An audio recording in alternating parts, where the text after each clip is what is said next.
मंत्री जी, इसको खुलवा रहे हैं, पालना घर को ओपन करवा रहे हैं आप लोग जी।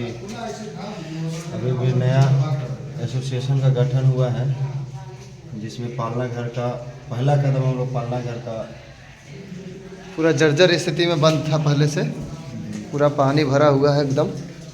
ओपनिंग करवाया जा रहा है। इसको अच्छे से मरम्मत रिपेयरिंग में आज से काम लगाकर शुरुआत किया जाए।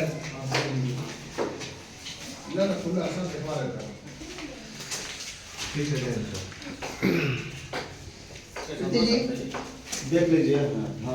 पानी कहाँ से आता है? मुख्यालय से बुलाया गया है पालना घर के पदाधिकारी लोग को। ये एक रूम तो ठीक है ये वाला। ये जो है